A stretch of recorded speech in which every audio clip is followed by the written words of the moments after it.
vida ele fazia uma brincadeira. Por exemplo, ele me deu um curso de gregos e latinos que eu tinha a obrigação de ler e fazer um comentário do que se referia ao Brasil, do que interessava ao Brasil daquela obra. Mas um dia eu me esqueci de levar o livro. E fui uma vez, duas, três, ele disse: ei, Padre Vieira. Eu disse: Padre Vieira está me chamando de santo ou de grande orador? Ele disse: não, é atribuída a ele a arte de furtar. Você me devolva o livro. Ora, quando o Cascudo traz Mário de Andrade aqui, Mário já havia feito a sua opção etnográfica. Mário já estava consolidando nele a possibilidade de matar nele, Mário, aquilo que ele chamou de fome estomacal de Brasil. Aí Mário, um pouco que dá a Cascudo à medida da importância da pesquisa, a necessidade. Cascudo tinha isso em estado bruto, obviamente, mas a partir de então volta sim as suas vistas objetivamente para isso, e aí começa a construir a sua gigantesca obra folclórica e etnográfica, né, que é hoje um patrimônio nacional. Ele abandona a medicina, depois se forma em Direito, que diz que se forma em Direito para a mãe não ficar horrorizada dele ser chamado de seu Cascudinho. Tinha que ser doutor, pelo menos. Mas ele diz, ele fala na biografia dele, ele faz uma citação linda. Ele diz que poderia ter tentado ir para o Rio, como todos faziam na época, mas ele preferiu ficar na cidade, em Natal, porque o pai precisava muito dele. Ele procura ficar e a curiosidade dele, o amor dele pela terra, permanece a vida toda. Tanto que depois ele tem diversas outras oportunidades, já em outras situações, de sair e não quer mais. Então se assume um provinciano incurável, realmente.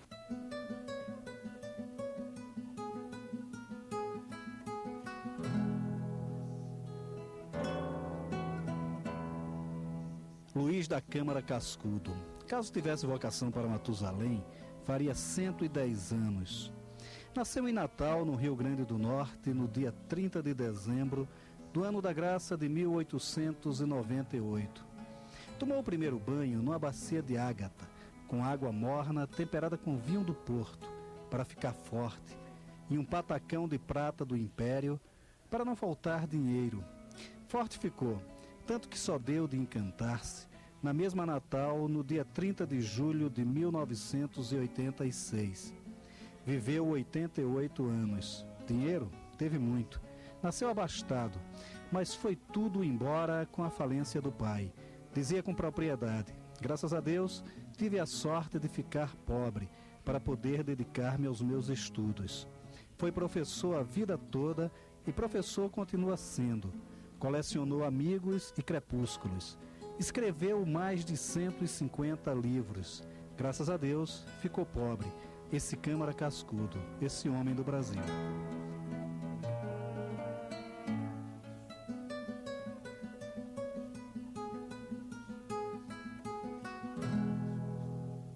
Toda a infância dele foi no sertão. Então o pai e a mãe, todos dois são naturais de uma cidade do interior aqui chamada Campo Grande.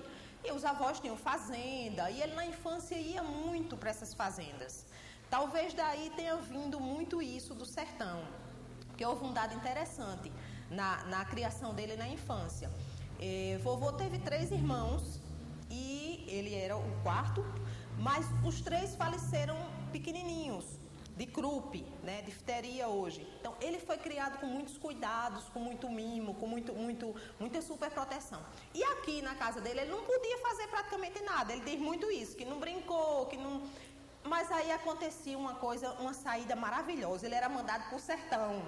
Por quê? Porque no sertão tinha outros ares, né? As pessoas ficavam fortes. E lá no sertão ele fazia tudo que não podia em Natal. Então ele subia em árvore, ele tomava banho de rio, porque fazia bem no sertão. Coisas que aqui não faria bem, né? Então essa vivência dele, ele diz muito no Vaqueiros e Cantadores, que você cita, que lá ele tomou conhecimento com a cantiga, com as danças, que foi a primeira percepção que ele teve de uma cultura diferente de uma cultura urbana que ele estava acostumado. Era um erudito, por definição, Cascudo. Mas, ao mesmo tempo, teve a sorte de ter nascido de uma família originária do sertão do oeste potiguar, de uma cidade chamada Campo Grande, e teve um pai, uma figura que também lamentavelmente anda esquecida na cultura do Rio Grande do Norte, chamado Francisco Cascudo, que era um homem sertanejo, mas de um talento invulgar, não é? Para o causo, para a informação histórica, para o contato com as realidades nordestinas as mais variadas. Para você ter uma ideia, esse homem foi delegado de polícia no interior, esse homem foi depois alferes aqui, esse homem foi recomendado por um político lá de Campo Grande, o coronel Tito Jacome, diretamente a Pedro Velho, primeiro governador republicano, de quem Tito Jacome era correligionário. E aí então o coronel se desloca, né, para aqui a capital, né, e aqui faz até uma certa fortuna, etc., desempenha as atividades dele como uma figura ligada diretamente, umbilicalmente, à oligarquia. Vivi num sertão típico, agora desaparecido. A luz elétrica não aparecera. O gramofone era um deslumbramento. O velho João de Holanda, de Caiana, perto de Augusto Severo, ajoelhou-se no meio da estrada e confessou aos berros todos os pecados quando avistou, ao só se pôr, o primeiro automóvel. O algodão não matara os roçados e a gadaria se espalhava nos descampados, reunida para as apartações nas vaquejadas álacres. A culinária se mantinha fiel ao século XVIII. A indumentária lembrava um museu retrospectivo. As orações fortes, os hábitos sociais, as festas da tradição, as conversas, as superstições, tudo era o passado inarredável, completo, no presente. Vivi essa vida durante anos e anos, e evocá-la é apenas lembrar minha meninice. Mário de Andrade, ele teve uma relação também muito interessante e curiosa e boa para os dois, porque ele foi o professor do sertão de Mário de Andrade, ele que levou. Mário de Andrade não conhecia nada daqui, nem do Nordeste, nem do sertão, e ele levou para cada um e apresentou as figuras locais. Por exemplo, Ascenso Ferreira foi apresentado por ele, mas em compensação, Mário de Andrade levou para o grupo dos modernistas, que ele compareceu e participou do grupo, e apresentou as grandes figuras nacionais. Tiveram 20 anos de correspondência.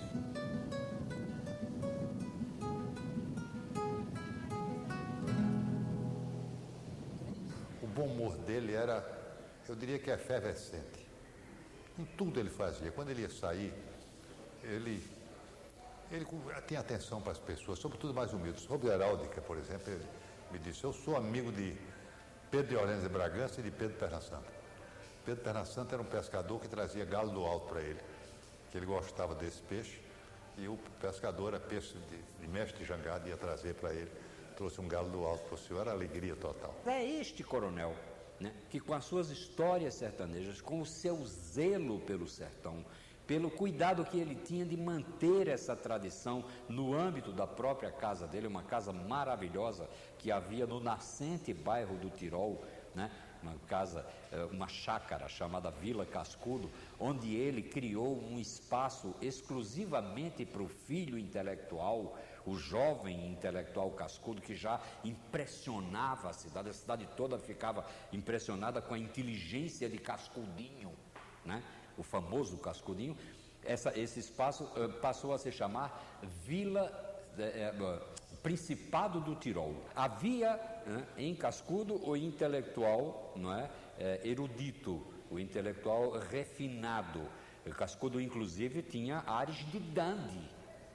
Cascudo se vestia ostensivamente elegante, de forma ostensivamente elegante, para uma cidade que se vestia toda de roupa preta e usava aqueles chapeuzinhos, né, ridículos, então, no pingo do meio-dia, etc. Cascudo já inovava com ternos claros, mas usava umas polainas, compreende? Usavam um plastron de vez em quando para chocar as pessoas, usava monóculo. Entende? Então essa coisa toda é muito interessante, essa mise-en-scène, isso que eu chamo de mise-en-scène de Cascudo, né? Porque normalmente o direcionaria para outro canto. E, no entanto, Cascudo manteve-se fiel às raízes sertanejas dele, às raízes, eu diria, até populares dele. Eu acho que ele era muito curioso intelectualmente. Então, assim como o sertão chamou a atenção dele em Vaqueiros e Cantadores, em Viajando o Sertão, em tantas outras coisas, ele morava em Natal, então ele estava continuamente em contato com praia. Tinha uma casa em Areia Preta onde se veraneava, apesar de hoje ser uma praia urbana, mas no tempo dele se veraneava. Então, como sempre, ele ia conversar com as pessoas. Então, o Jangada surge muito de conversas que ele tinha com pescadores, que começaram, ele com a curiosidade inata dele, perguntar: e a jangada é feita com quantos paus? Como é que se amarra? Se usa prego ou não se usa prego? Então, toda essa curiosidade dele suscita o livro Jangada. Então, daí vem tudo que ele escreve, eu acredito, da curiosidade dele de saber o porquê das coisas. Então, por estar em Natal, Canto do Mangue, é onde ele frequenta sempre. Então, tudo isso torna a obra dele uma coisa tão diversa. Tudo que chamava atenção, ele escrevia.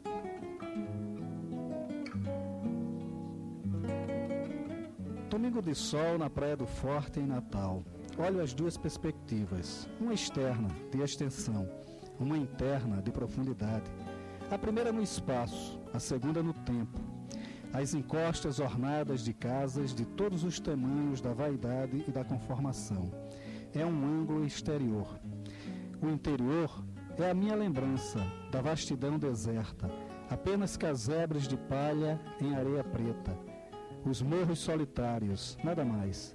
Hoje é uma praia como todas as praias elegantes, com mais peixes na areia que no mar, dizia a cantiga de velho carnaval. Vou marinhando pelas saliências que o mar alisou como face vermelha e feminina. Essa orla de rochedos não constituirá uma ruína sobrevivente de Atlântida? Como tenho as costas voltadas para a praia rumorosa, não vejo o século XX, e sim o mar imemorial, na legitimidade da forma nobre e pura, inalterada na eternidade poderosa.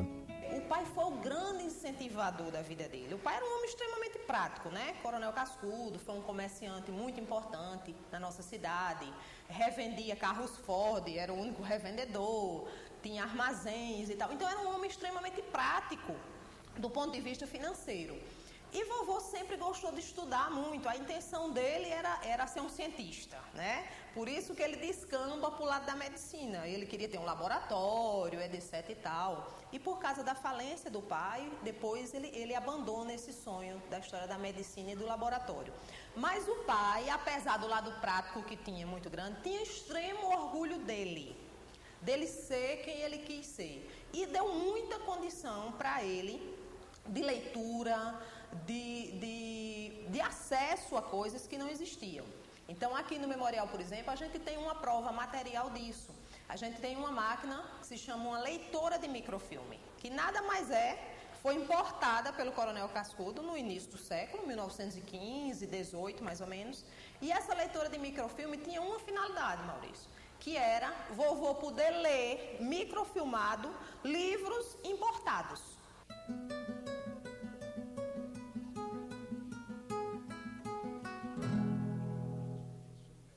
Quando se inicia no jornalismo, o Cascudo começa a publicar realmente algumas histórias de lobisomens, começa a se interessar por coisa de Fabião das Queimadas, que era um cantador negro que comprou a sua própria alforria, uma figura muito interessante aqui do estado.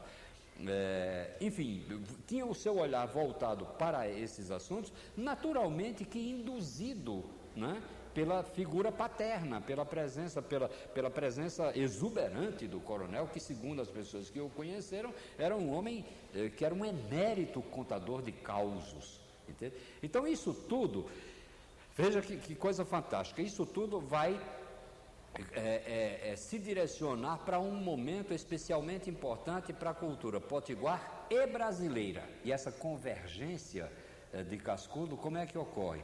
Exatamente pelo fato de que Cascudo tinha como a sua formação, né, uma tradição bacharelesca, né, uma tradição que reunia o melhor da cultura francesa e da cultura alemã, inglesa, etc., e que, a depender do talento das pessoas que se envolviam com esse tipo de estudo, ela se materializava em uma notória e notável erudição. Me mandava, às vezes, na pesquisa, para a Feira do Alecrim, para pesquisar uma palavra. Um gesto, por exemplo, a história dos gestos, dos nossos gestos, eu trouxe para ele ficar de cócora. E fui dizer que havia, ele adorou, mostrando que no Alecrim, nas feiras, as mulheres se acocoravam como no interior. Ou seja, há uma cócora urbana e uma rural. A urbana em cima dos artélios, como jogador de futebol. E a rural, em que a mulher coloca, geralmente mulheres, mas homens também, coloca a bunda em cima do calcanhar. Esta informação, Cascudo trabalhava, estudava e checava. Um detalhe importante é que Cascudo era um pesquisador e um estudioso exato. O que ele queria era que nós nos entendêssemos, o que nos tornava distinto de outros povos, como brasileiro. Ele dizia, acima de tudo, sou brasileiro. Era acima de tudo. E a preocupação, depois eu vim examinar e vim saber e observar, que quando ele fazia um livro monumental como Civilização e Cultura, no duro, ele quer explicar o que é o homem brasileiro.